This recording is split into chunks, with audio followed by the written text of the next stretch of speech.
Psicodramatista Alcione Melo Trindade do Nascimento, cujo título do trabalho é Aspectos da Matriz de Identidade nas entrevistas iniciais do psicodrama. Inicialmente, vou fazer a apresentação das professoras,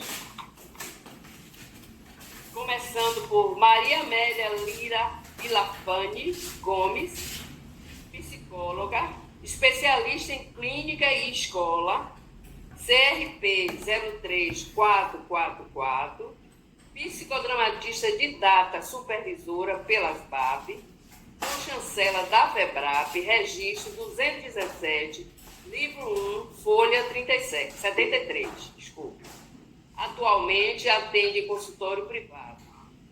Psicodrama bipessoal, grupal e sociodrama de casal. Rosana Maria de Souza Rebouças, psicóloga, graduada pela Universidade Federal da Bahia em 1988, psicodramatista nível 3, didata, supervisora pelas BAP. Atuação, psicoterapeuta de crianças, adolescentes e adultos. Docente, supervisora nas BAP. Registro na FEBRAP, número 217, livro 1, folha 73. E Profinte. Professora convidada da Casa das Cenas, Uberlândia, Minas Gerais. Vanessa Ramalho F. Strauss, psicoterápico, psicodramatista, didata, supervisora, nível 3, registro FEBRAP 248, folha 63, livro 2, nível 2, e 2017, registro FEBRAP 372, livro 2, folha 094. Depois da qualificação da banca, eu gostaria que a aluna começasse a fazer a sua dissertação. Recebido, né, após tanto tempo de formação para sua casa, né, e mesmo com as intempéries, né, que a gente passou, né, desde a pandemia, continuamos assim, né, no investimento e no compromisso assumido comigo lá atrás. Então isso foi muito importante para mim, certo?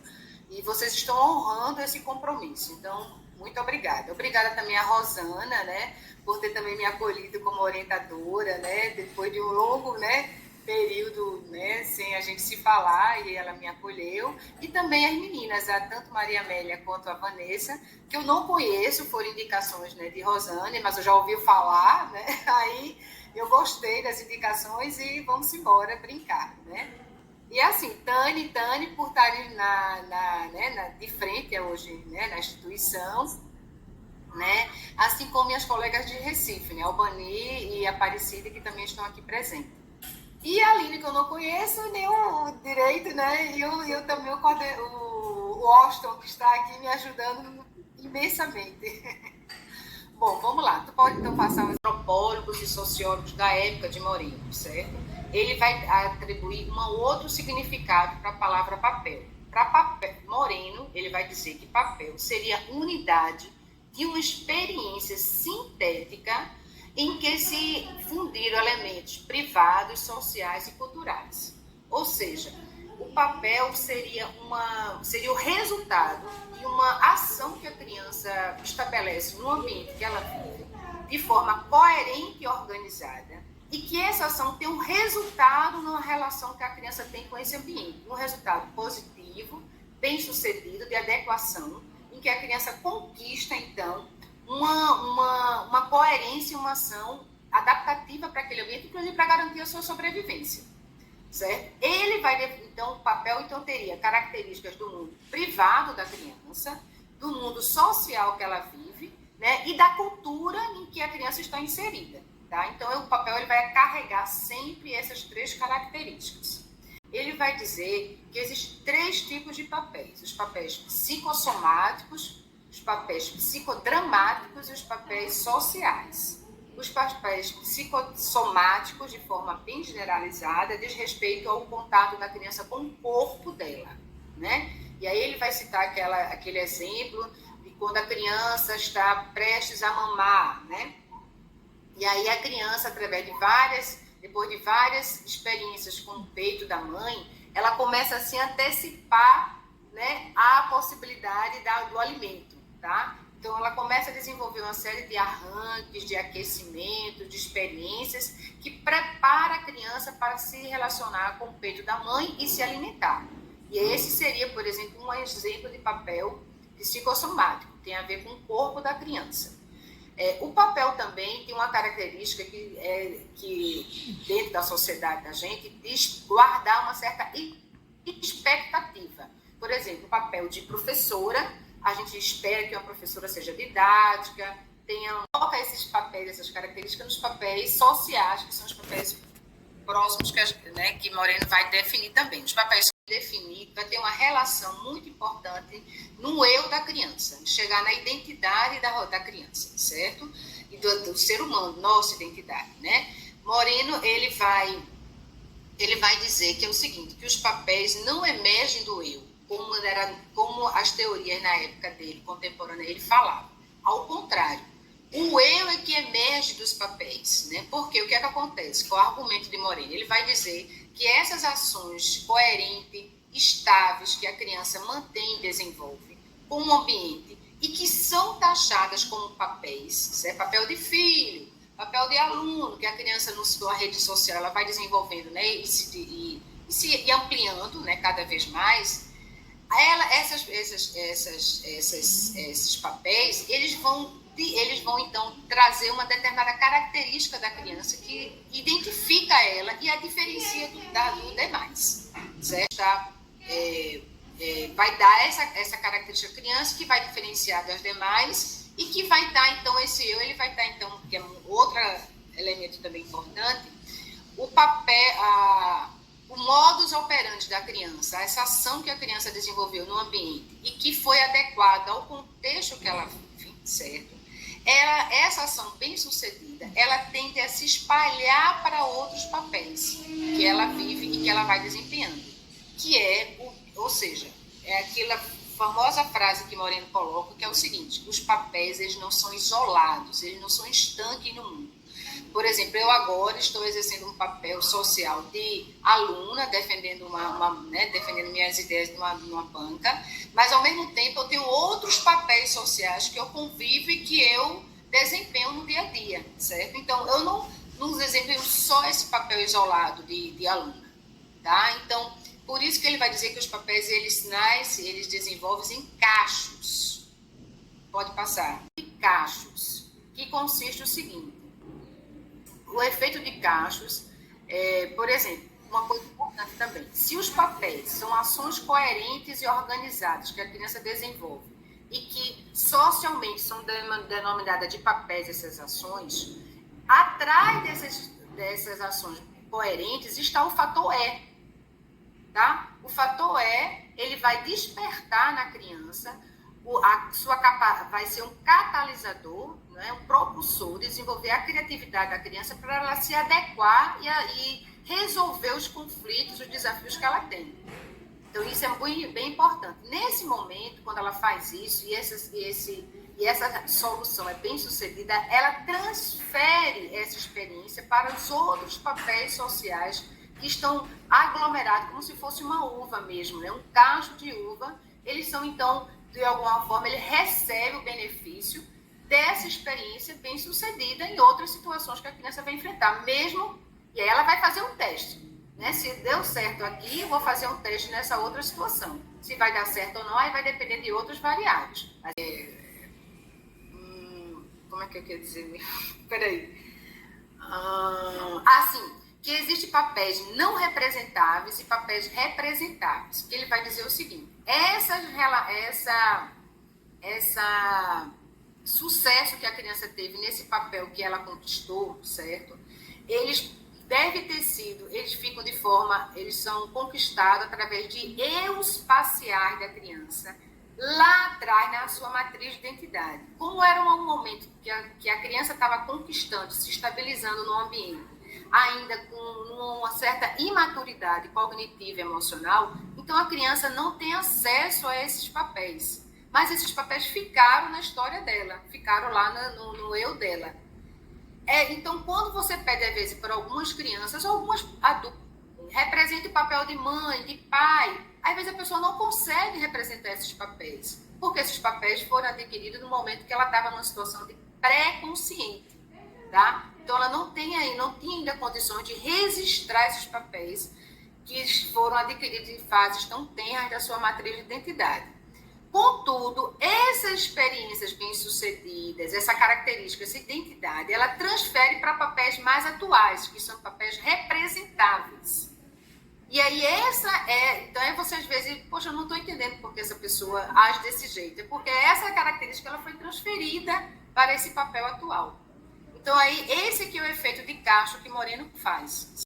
O Moreno vai definir o átomo social como se fosse, imaginando a figura do átomo, como eu coloco aí, a criança seria o centro, né, o núcleo desse átomo, e os elétrons que eles gravitam em volta do átomo seria a rede social da criança.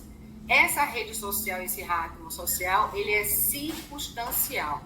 Ele é presencial, mas ele depende do momento que a criança ou que o adulto esteja. Ele pode modificar a partir das circunstâncias, mas esse seria também o resultado de uma construção de papéis sociais, de relações que a pessoa fez ou deixou de fazer por algum motivo. Pode passar. Então, a pergunta da pesquisa é: seria possível identificar, certo, aspectos da matriz de identidade nas entrevistas iniciais do psicodrama? Essa foi a pergunta. E a né, que ele atendia em montar imagens, né, que expressem, que comuniquem sentimentos, ideias que estão borbulhando na pessoa, tá? Então seria essa, ou seja, ele vai valorizar um aspecto que é muito valorizado, um tópico que é muito valorizado no teatro, tá? Então isso ele traz realmente do teatro. Então essa seria a origem das questões, assim, né, que interessa ao pesquisador. Então a gente percebe que tem um diálogo aí, né, nesse momento. Foi um estudo de caso, né, que eu trabalhei, né? A fonte foi os registros da pós-sessão da paciente, tá? E aconteceu essas entrevistas entre agosto e outubro de 2012. Eu contactei, né, há pouco, né, esse ano, a paciente, e ela autorizou o termo de consentimento livre esclarecido para eu poder trabalhar em cima do material dela. Tem isso na família, certo? A mãe, a chamada vai demorar em 10 minutos. Como é que eu faço? Paro? Pode prosseguir. Posso prosseguir, tá? Então, minha fala quando for para parar, tá? Então, no recorte de dados, na infância, ela já sinalizava um clima tenso dentro de casa, a mãe constantemente com mau humor, irritava, chegava a bater nos filhos, né? E o pai ficava omisso, né? Mas às vezes tinha conflito com essa esposa, mas de alguma forma ela não se sentia protegida por esse pai e muito menos pela mãe. Na adolescência permanece na graduação, mas trabalha só em um local e depois desiste de trabalhar e fica em casa cuidando do marido, dela, da casa, das duas filhas, e não consegue mais se estabelecer na profissão dela, né, psicológica, né, tanto na família dela de origem quanto na família construída dela, mas não na relação dela com as crianças. Ela não relatava isso, mas relatava na relação com o esposo. Também a gente percebe uma dependência financeira dela muito grande, né, do esposo, né, bastante acentuada, né, dela, e ela não se queixava muito disso, certo? Ela falava mais dos conflitos e do desejo dela de transformação dessa relação. assim, de forma leve, com riscos, né? Mas que faz com que a gente possa relacionar com etapas da matriz de identidade. Então, por exemplo, a etapa da matriz de identidade total e diferenciada. A gente observa o quê? A gente observa uma total dependência afetiva financeira dela do esposo e sem nenhuma queixa dela para o lado dela, certo?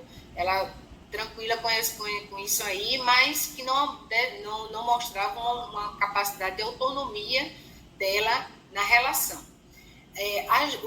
Os conflitos que ela mantinha com o esposo, inclusive processos transferenciais de ambos os lados, certo? Também apresentavam confusões na relação e que também alimentavam os conflitos futuros, certo? E isso também lembra os transferenciais de ambos os lados, como eu falei antes, né? Houve uma tele não recíproca entre eles dois, nesse momento que ela estava me procurando, né?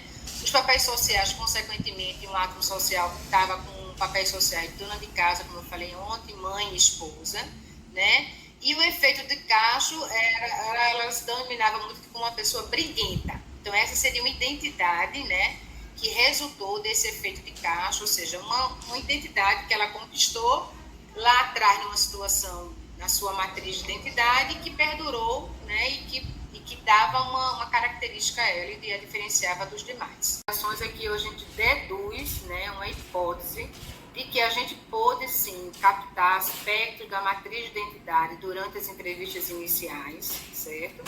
Essa é a nossa conclusão. E que eu também percebi os aspectos positivos dessa pesquisa foi que, durante as entrevistas, foi mobilizado o fator ou espontaneidade da paciente, né? Ela mobilizou, porque ela enfrentou situações novas, inéditas, que ela nunca tinha antes enfrentado na vida dela. Né? A referência desses slides, né, gente? E a última, obrigada a todas e a todos. E a todos, agora são 2 homens, né, que estão presentes. Pronto, aí a gente espera aqui. A banca terá um tempo livre, mas não muito longo, de 10 a 15 minutos, para fazer as perguntas. Sei.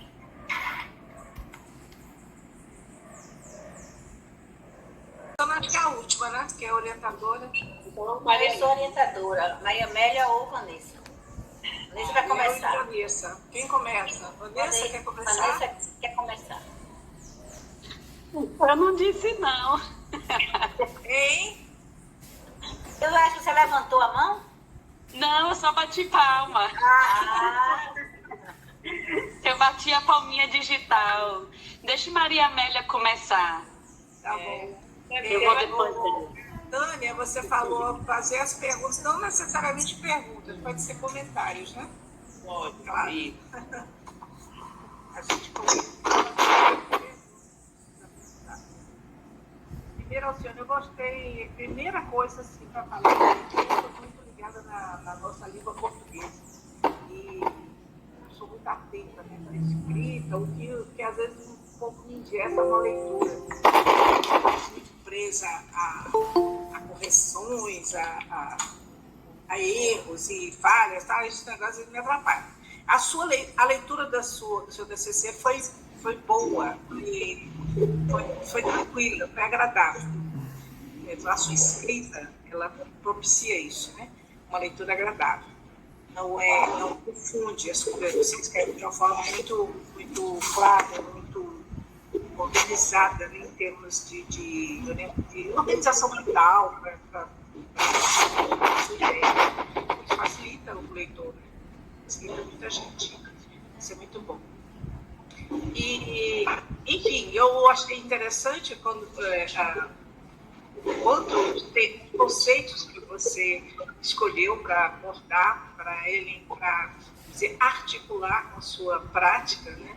E uma pergunta, vamos dizer, primeiro que eu faço a você é o que me veio na atenção. Você se interessou pelo tema e foi buscar na sua história uma história, vamos dizer assim, uma experiência de entrevista para poder fazer o estudo, é isso? Então, houve um interesse atual pelo tema, ou você, na época que estava atendendo o seu paciente, essa já era uma questão que você estava estudando?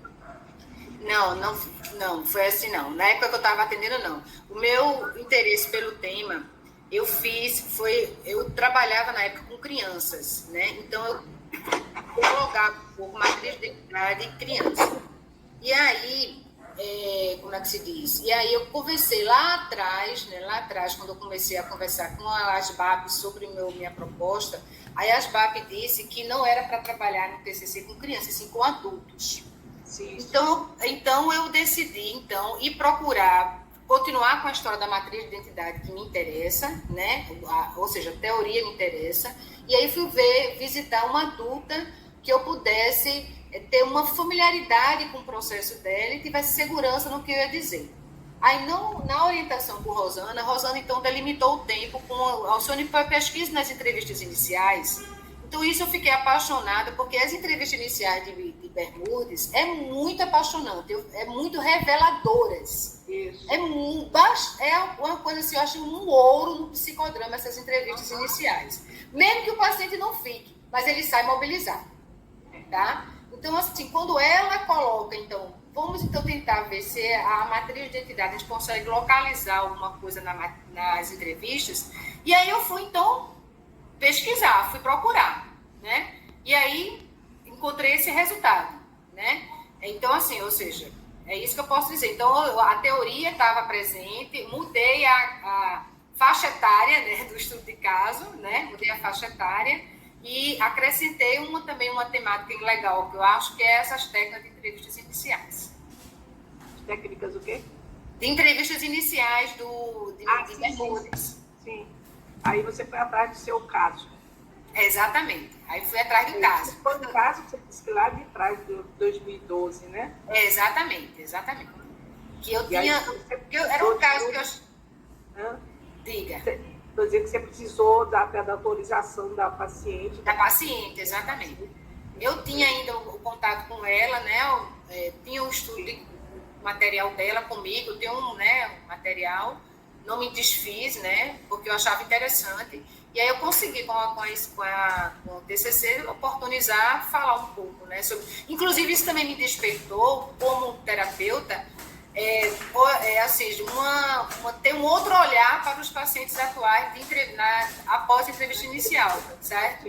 E deu mais maturidade teórica, né? E valorizar essa entrevista e ter mais delicadeza. Isso também foi uma coisa que, na época, eu era mais imatura em termos de psicodrama, eu não tinha essa propriedade, né? E agora sim. E aí, considerando isso aí que você está colocando, você foi atrás das entrevistas de Moreira ou de Bermudes, eu sou apaixonada, eu sou a antiga que só faz sigo esse modelo, né? Eu acho que é tão rico que eu sigo bem esse modelo de entrevista, que acrescenta aqui no lugar muita informação para a gente. Você mencionou ali, as entrevistas duraram do mês de agosto a outubro. Isso.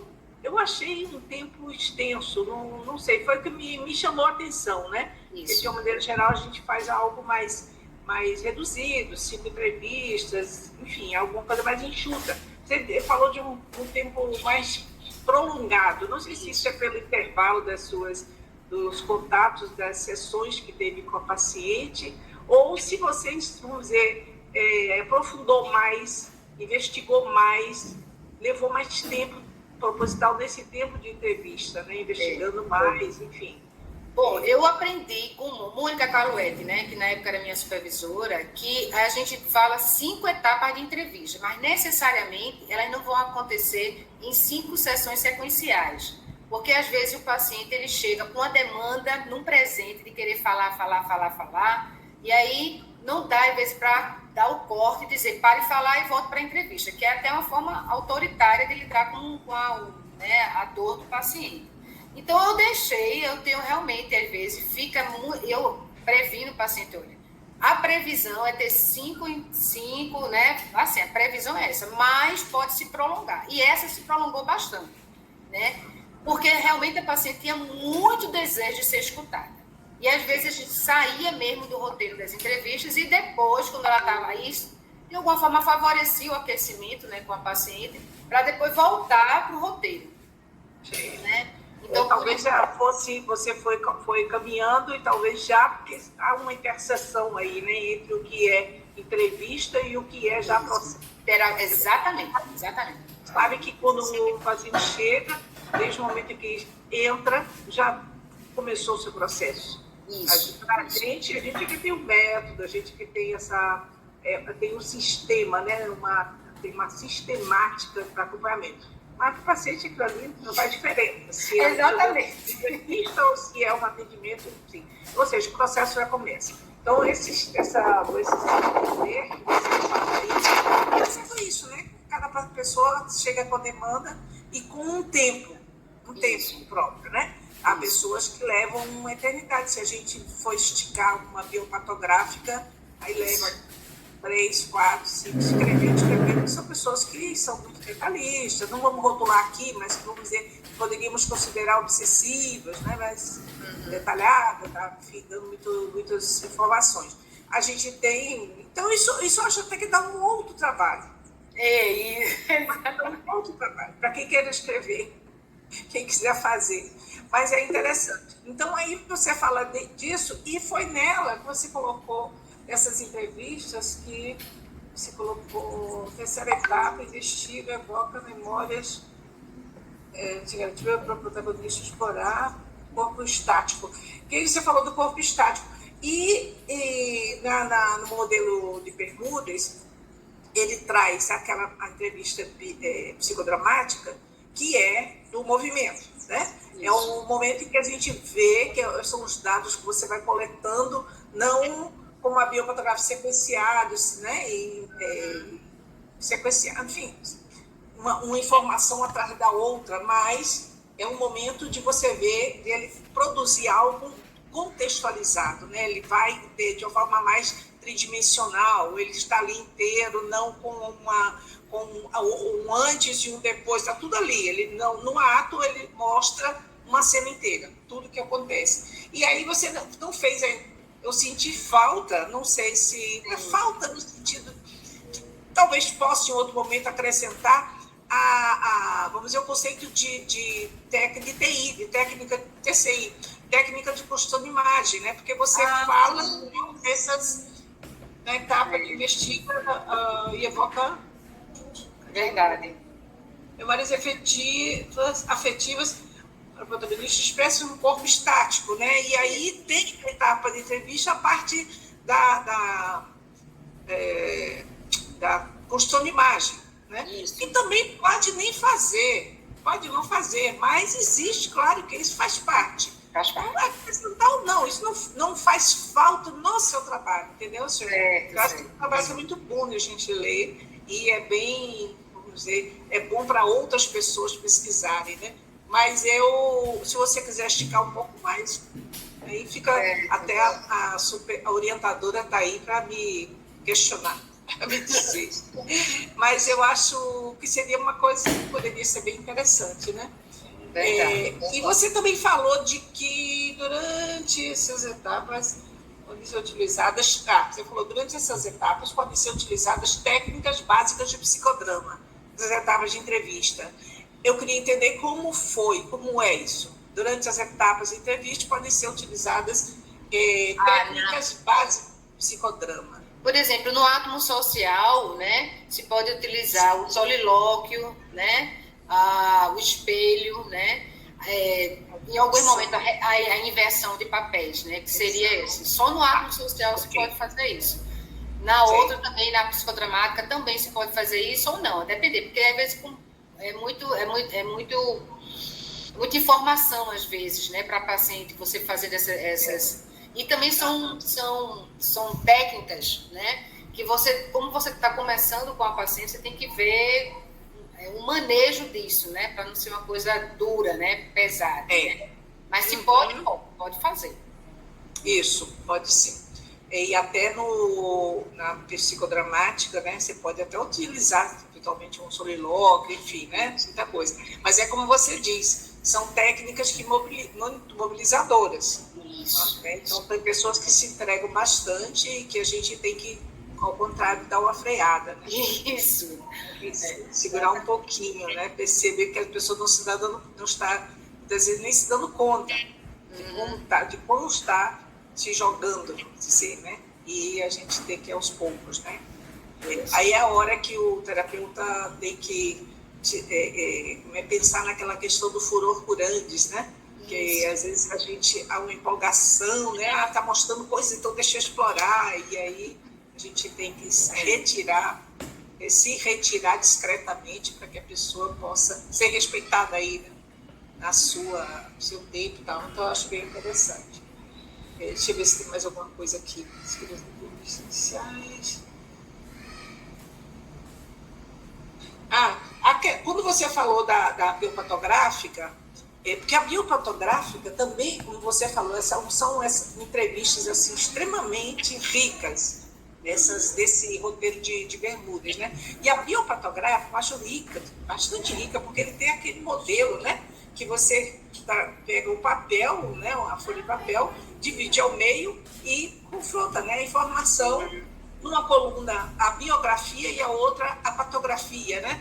Então, são as informações da biografia do paciente de desenvolvimento biográfico e aquelas que a gente identifica, e aí o terapeuta que vai identificando como patológicas, entre aspas na patologia. Mas um desenvolvimento natural, por exemplo, uma crise de asma, não é algo esperado no desenvolvimento natural. Aí se coloca-se na patografia, né? Então, são informações que também, para nós, não para o paciente, mas para você ler, como você fez o seu estudo, confrontar essas informações, né, da biografia com o pato, com o pato, né? Biografia, patologia entre aspas. Você está me lembrando que eu faltei colocar no texto uma coisa importante, que ela teve, essa paciente, ela na adolescência, ela tanto se transformou em obesa, né? E aí foi quando ela, ou seja, de repente ela se transformou em tanta coisa que engoliu, né? E aí, assim... E aí eu não coloquei no texto, mas ela se transformou e depois ela foi, inclusive, fazer nutrição para poder tratar, vamos dizer assim, da sua obesidade, né? Essa foi uma informação que eu esqueci de colocar realmente no texto, você falando agora. Isso eu coletei na biopatográfica. Né? Bem interessante aí. O que mais? Só uma coisa, uma ignorância minha. O que é BRF? BFR mesmo? Brecha entre fantasia e realidade. Brecha, fantasia e realidade. Que me batendo. Depois eu vou ligar para a Rosana. O que é BFR? Que ignorância. Fiquei pensando. Eu botei lá atrás, mas eu acho que talvez eu tivesse que ter colocado uma sigla. Eu procurei, mas eu acho que eu acabei, não sei, me perdi aí, procurei, porque eu não imprimi, não consegui imprimir, minha tinta acabou, não consegui comprar, então fiquei lendo só no computador. Isso é ruim também, né? Eu não vou ter que fazer a anotação direito, tive que fazer no outro papel. Mas aí eu li de novo, mas eu não achei BRF. Desculpa, é bom, né? Não tem problema. É o que? BRF ou BFR? BFR. Eu lembrei das falas dos adolescentes, que eu tenho uma neta de 16 anos, que quando fala do best friend, ou BFR, como é que é? Best friend é BFF. Best friend forever. Best friend forever, né? Então seria BFF.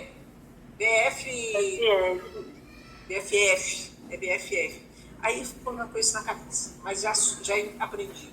Tem um monte de B mesmo para os adolescentes. Boca virgem, de língua. BVL, BV. Muita coisa. Entrevista, etapa, segundo parágrafo. O que foi do segundo parágrafo? 31. Não. E agora? Peraí. Entrevista surgiu uma forma de estar no mundo envolvida em conflitos e rompimentos das relações sociais significativas, momento em que percebi vínculos embaçados e sem limites estruturados. Já nas etapas finais das entrevistas, foi perceptível um funcionamento ambíguo e defensivo, marcando processos psicológicos que deslizam ora para uma autonomia, ora para uma dependência afetiva, sem conseguir concretizar uma resposta estável e estruturada para os desafios típicos da vida adulta.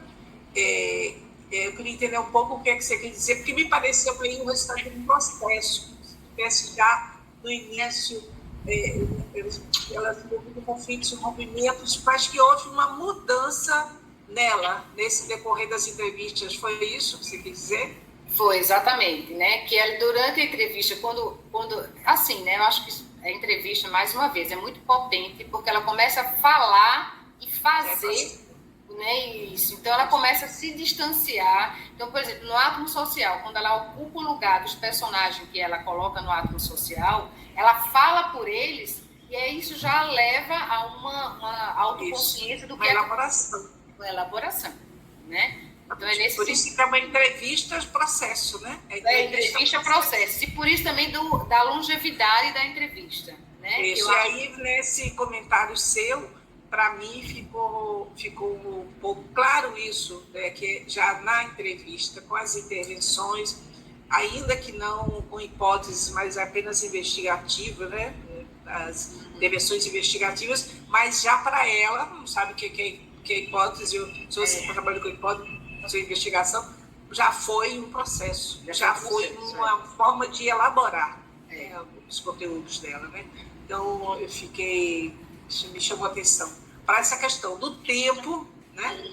De qualquer forma, mesmo com um tempo mais curto, 5 sessões que seja, 6, há uma elaboração, com certeza. Ou seja, são entrevistas potentes. Eu gostei muito dos conceitos que você trouxe, os outros que você acrescentou, também em relação à questão social, né? Isso.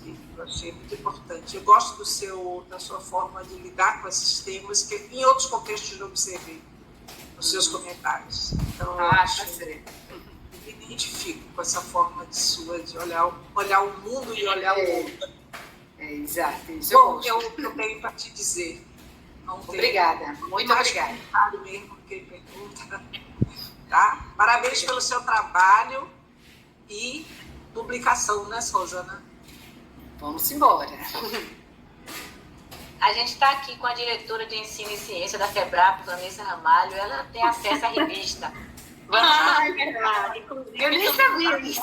achei super recomendável, inclusive, essa monografia ser transformada em artigo e ser publicada. Eu fiquei até imaginando, inclusive, como é que tantas páginas iam ser reduzidas em...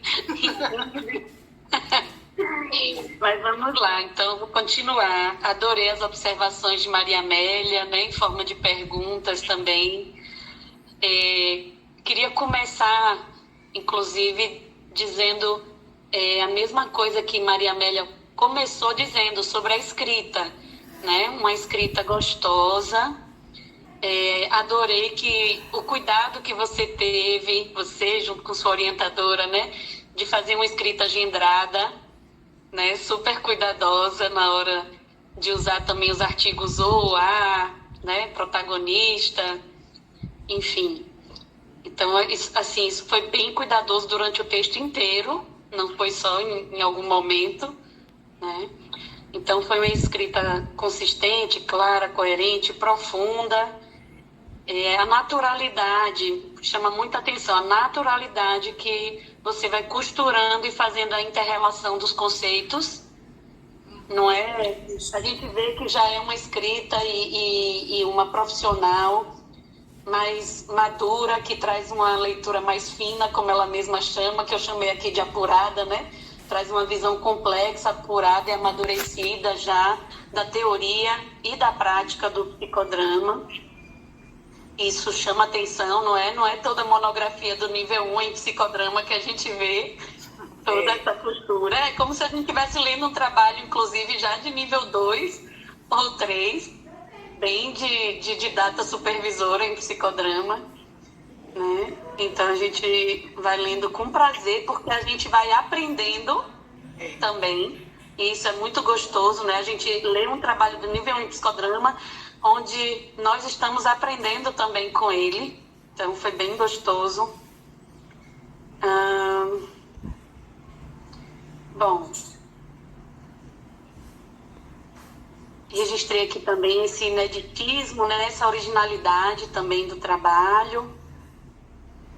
Gostei muito também da costura, né? De você ter trazido na história de Moreno, também nos trabalhos de nível 1, às vezes a gente traz a história de Moreno de formas meio repetitivas, mas você trouxe de uma forma muito interessante, costurando com o seu tema, né? Você ter trazido aqueles 4 momentos de Moreno, e você ter trazido também a história do psicodrama no Brasil. Eu gostei muito de você ter trazido isso, costurando também com o seu trabalho. Quando a gente fala de psicodrama no Brasil, eu fico ainda confusa até hoje, porque a gente traz Guerreiro Ramos, traz Bermúdez, mas para mim é importante a gente falar também de Helena Antipoff, Pierre Weil, Bustos, enfim. Mas, enfim, são coisas que não tiram, né? Isso. Não tiram o fato de você ter reforçado mais Guerreiro Ramos e Bermúdez, né? Mas como você estava trazendo a história, aí para mim eu fiquei sentindo falta um pouquinho da Helena Antipoff, não só do negro, mas também de uma mulher, né? Que traz o teatro com bonecos, com as professoras e tal, e o Pierre Weil, né? Pierre Weil.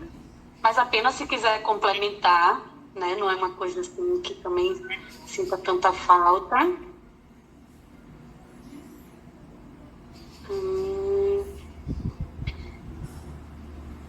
Eu gosto muito, né? Quando você traz a fala sobre átomo social na página 13 do seu trabalho. Você fala de átomo social e usa essa metáfora da molécula mesmo, né? Que o Moreno, quando chamou de átomo, ele intencionalmente pensou nisso. Só que eu vejo assim, o átomo social, né? Nessa comparação com as moléculas e o núcleo, aí você cita só os elétrons. Aí eu senti falta de, já que citou os elétrons, citar os prótons e os nêutrons. É verdade. Para mim, isso tem a ver com, até mesmo com a ideia de rede de Moreno. E a ideia do próprio átomo, que é os elétrons, que seriam mais negativos, né? Um pouco mais distantes, os prótons positivos, mais próximos, e os nêutrons, as relações ali do mapa de relações mais neutras. Mas é só para complementar mesmo também. Também não desabrilhanta o seu trabalho de forma alguma, mas eu colocaria tal qual os elétrons, prótons e nêutrons em torno do núcleo, só para ter também essa ideia aproximada com a própria rede sociométrica, como ele enxerga, né? Em relação aos existencialistas, né? Eu gostei muito do que você enfatizou de Kierkegaard, Bergson e Buber, mas eu fiquei sentindo falta de ter citado Nietzsche e Heidegger. Ah, sim. Né? Só esses dois, porque são vários, mas você está perdoada porque citou Simone de Beauvoir. Exatamente. Mas é porque Moreno cita muito Nietzsche, então eu fiquei sentindo um pouco de falta dele, apesar de ele, né, já continuar um pouco também as visões de Kierkegaard. Gostei muito quando você usa as palavras arte e perícia associadas à entrevista, né? E essa visão assim de a gente olhar para a matriz e olhar para o estado atual do cliente, e esse olhar com arte e perícia, né? Eu gostei muito, queria elogiar essa parte.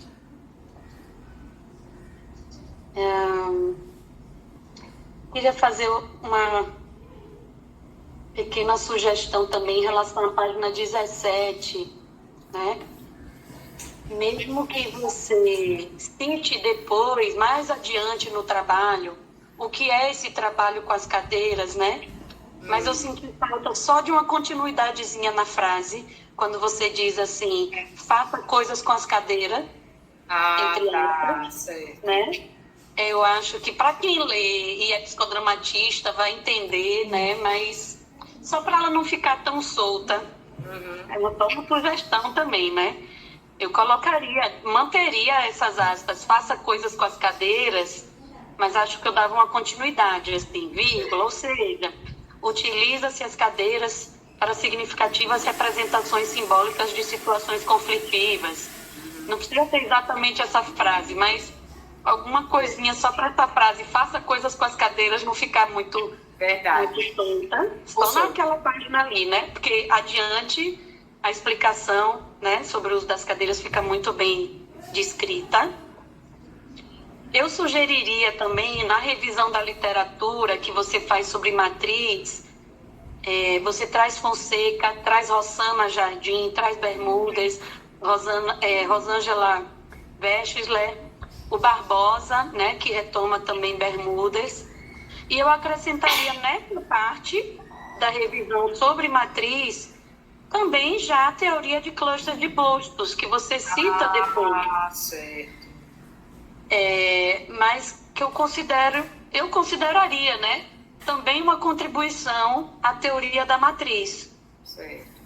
E você diz depois isso, mas já que você está listando isso na revisão de literatura e você cita os 5, eu citaria os 6. Certo, entendi. Pegaria, trazia para cá, né? Pega ele que está lá na frente e traz para cá. Tá. Você cita ele depois como uma contribuição, mas na hora de listar as contribuições da matriz, você não elencou ele, né? Aqui nessa parte da página 19. Como eu sou um pouco leiga, tá, da teoria bermudiana, eu senti um pouco falta de elucidar um pouco mais o conceito de psicones. Tá? Você falou, explicou, mas talvez para quem não conhece tanto como eu, sentisse um pouco de falta, né? Isso na página já 25. Página 25, e você fala também da visão interseccional de Lugones. E eu achei que nesse momento poderia falar um pouquinho mais dela.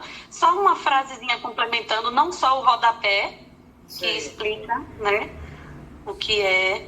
Que você cita, né, a visão interseccional de Lugones. Exatamente. Aí depois, no rodapé, você explica o que é interseccionalidade, na visão de outro autor. Enfim, eu posso estar confundindo, mas foi a impressão que me deu, tá? E por fim, eu gostei muito das ênfases que você deu da identificação do caso Cristiane, que é um nome fictício, mas me passou uma leve impressão de que a gente poderia garantir um pouco mais o sigilo dela. Vou dar alguns exemplos, por exemplo. Porque às vezes tem informações que a gente acha importante dizer, né? Por exemplo, o marido é médico, isso reforçava essa dependência financeira e tal. Tudo bem, porque você está dizendo só que ele é médico, você não está dizendo onde ele trabalha, onde ele estudou. Não, né? Mas, por exemplo, você pode citar que ela era nutricionista, mas não precisa dizer que ela estudou na UFPE. Ah, tá, verdade. São alguns exemplos. Você poderia dizer que ela nasceu no interior de Pernambuco e morava na capital, mas não precisa dizer exatamente a cidade. Né? Porque quando a gente diz assim, por exemplo, se fosse alguém relatando sobre mim e dissesse assim, criasse um codinome, mas dissesse que é psicóloga, psicodramatista, mãe, anatomista e médica, pai de dinheiro, coordenadora pedagógica da Profint, pronto, já está dizendo Acabou. quem é. Exatamente, é verdade. Não é? E aí, assim, eu acho que algumas informações são importantes, mas outras a gente pode deixar um pouco mais... Principalmente na descrição, né? Principalmente na descrição dela, né? Isso, lá na página 26. Nessa parte aí dela, tá? E elogiar mais uma vez as suas considerações, terem fechado com a questão da contribuição, né? Eu achei que você foi muito feliz na síntese que você fez das contribuições, tanto em relação à objetivação, né, diante de tanta subjetividade que a gente trabalha, como em relação à outra pontuação que você fez, que é a contribuição em relação a vislumbrar um projeto terapêutico mais adequado, mais eficaz. Gostei muito de você ter fechado com chave de ouro, citando o plano ou o projeto terapêutico, né? Mesmo que seja tão subjetivo e tão ampliado esse plano, não é? E que ele vá tendo curvas, ele não seja tão linear, esse plano, esse projeto, né? Parabenizar, viu, Alcione? Para mim é nota 10. Olha o spoiler. Para mim, né? Vamos lá, continuamos depois. Obrigada, muito obrigada. Anotei aqui. Uma palavra, Rosana. Tá bom. Então, Alcione, parabéns. Foi uma luta, né, Alcione? Foi. Sem dúvida. Então, a Alcione, ela tem uma escrita fluida e se deixar, ela vai escrever um livro ou então uma dissertação de mestrado. Precisava eu ficar atrás dela. Não, Alcione, corte aqui, tire ali, fecha aqui, tira aqui, vem aqui. Era muito amplo. Eu falei, não é uma dissertação de mestrado, é um TCC de nível 1. Vamos com calma, vamos por aqui. Aí ela queria fazer praticamente, como Vanessa disse, um trabalho de nível 3. Aí conseguimos chegar a essa... E a Alcione, eu dei a pista e ela foi lá e fez as pesquisas na literatura. Eu acho que gosto muito desse olhar, que você situa o conceito historicamente. E gostei muito, como Vanessa, né, de você citar Alberto Guerreiro Ramos, do Teatro Experimental do Negro, que acho que nas formações, durante muitos anos, ele não foi citado. Ele começou a ser citado a partir de agora, né?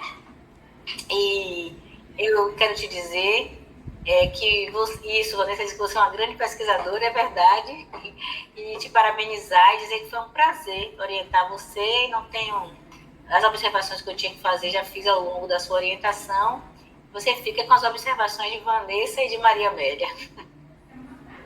E agradeço por você, pela escolha. Pois é, e as outras pessoas por terem parado e lido com carinho o trabalho, né? Porque a gente percebe o carinho de vocês duas, né? Assim como de Rosana, mas a Rosana me acompanhou, né? Durante esse processo, né? Idas e vindas, era várias questões que aconteceram, mas a gente manteve, né, a chamazinha lá, não foi, Rosana? Cada um com o seu tempo também, né? Às vezes eu não podia dizer, Rosana não podia, mas ela tá lá e eu tô aqui e a gente tá trabalhando, né? Então a gente vai se encontrar. E aí, assim, eu também percebo que foi bom até eu ter apresentado isso agora, porque lá atrás eu não teria maturidade técnica e cognitiva para amarrar os conceitos, sabe? Eu não teria, porque eu tenho hoje experiência e tenho experiência com a leitura também, com o estudo, né? E aí isso me ajudou muito, né? A pandemia me ajudou. Esses 3 últimos anos foi fazendo, todo mundo, mas você não para isso não, todo mundo me cobrando, quando é que vai parar? Se eu não sei, mas deixa eu ir no meu tempo, já esperou tanto, agora esperar mais um pouquinho não vai não fazer mal, né?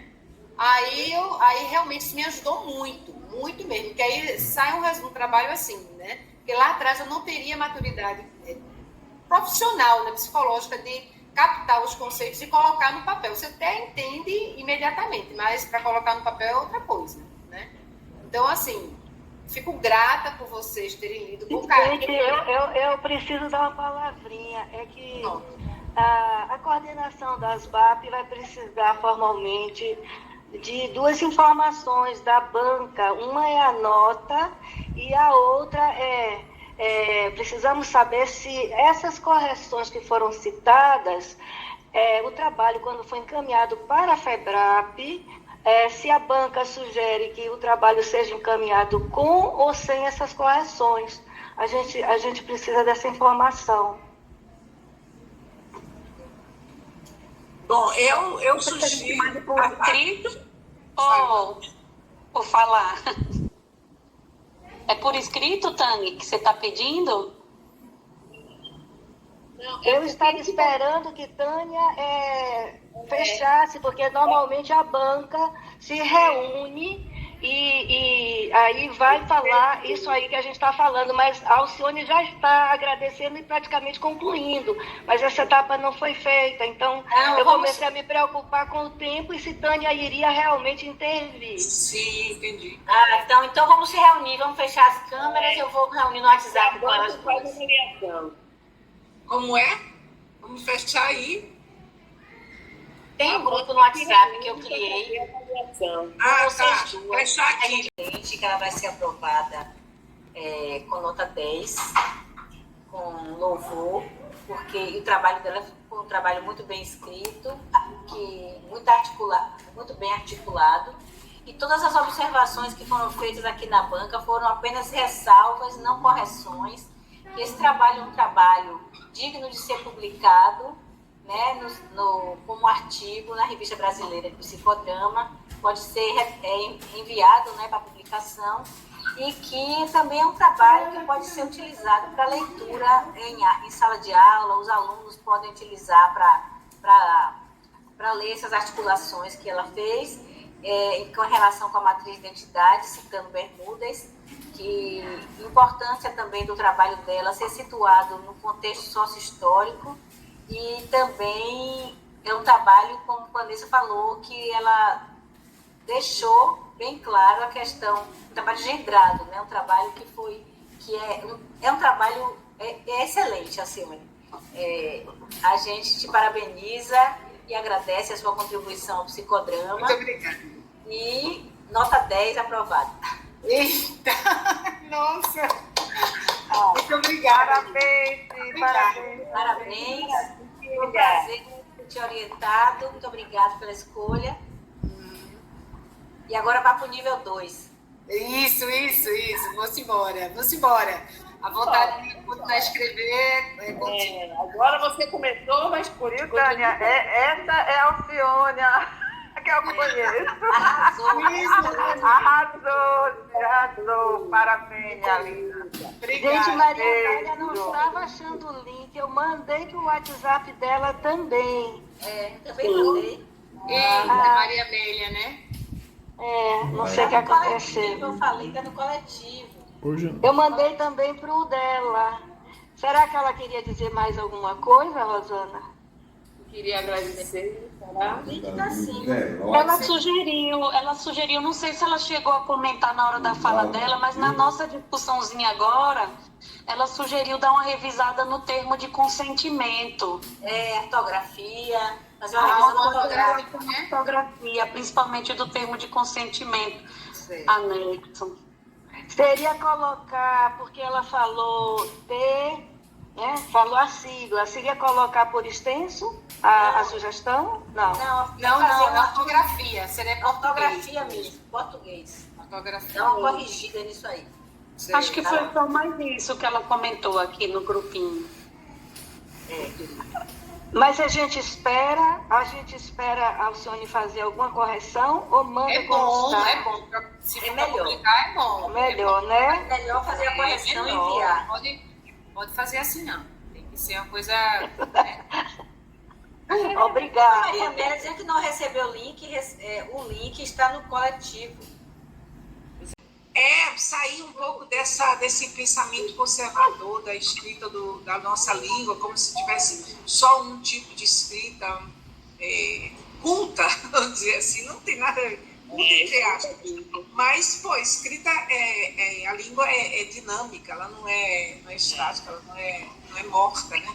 Então, ela está sempre mudando e eu tenho que me atualizar. Eu sou do século passado, literalmente, antes da metade do século. Então, tem que entrar no século XXI. Mas, enfim, voltando, de qualquer forma, escrita é escrita, e para um livro, para um trabalho que vai ser lido por alunos, vai passar adiante, eu acho que você poderia passar por uma revisão da escrita. Você escreve muito bem, eu gosto muito da sua escrita, da sua forma de escrever, eu falei, a gente lê de uma forma tranquila, eu gosto disso, mas você vai identificando, acredito que você passou por alguma revisão, mas precisa eu recomendaria fazer outra revisão. Outra revisão, né? Eu sugiro, é uma sugestão. Tá, certo. A parte do, por exemplo, daquela autorização, né, que você fez no final, ali mesmo dá para ver. A gente pode fazer um recorte ali, né, por ali, né? Isso, certo. Ok. Eu vejo, como eu vejo. No demais, nas outras coisas que a gente falou aqui, que eu falei, são sugestões que não necessariamente você precisa fazer, né? Colocar sobre técnica, sobre a técnica de construção de imagens e por aí afora. Não necessariamente. O que Vanessa falou sobre a técnica das cadeiras, né? Que é algo que Bermudas trabalhava com a gente, né? Foi ele que trouxe. Você abrir as cadeiras, que a gente trabalha com cadeira no contexto dramático. Tirar as cadeiras e impede que a pessoa faça coisas, né? Ou trabalhe com as cadeiras do jeito que quiser. Então, a gente faz leituras a partir disso, né? São leituras, é tudo... Não é quantitativo, não é qualitativo como é a sua pesquisa. Mas ali, não sei se precisa... Mas, enfim, é isso. A Vanessa falou, sentiu falta de uma explicação. Nós todos podemos escrever sobre isso, porque eu acho que não tem nada escrito, não que eu me lembro. Exatamente. Não sei se a Rosana sabe alguma coisa. Mas é isso, eu não tenho mais a acrescentar. Sobre as cadeiras? Sobre a técnica sobre as cadeiras? Se tem alguma coisa escrita. Eu acho que tem aqui, nesse. Então não vi. Então não vi ainda. Vou lá olhar. Isso. Pronto, é isso. Viu, Tânia? Podemos encerrar. Hein? Obrigada, meu bem. Vocês já deram conceito para ela? Já deram conceito? Deu. Já deu? Fiquei super feliz. Parabéns, viu, Alcione? Obrigada Mas a tua psicodramatista agora partiu nível 2, Partiu nível 2. Muito bom. Isso. Parabéns. Adorei. Doutora que eu não conheço, mas também obrigada por estar aqui. Meus parabéns, lindo seu trabalho, gostei muito. Estou tendo o prazer de conhecer uma bela escritora, um belo trabalho. Isso, parabéns. Parabéns, um abraço. Um abraço, então.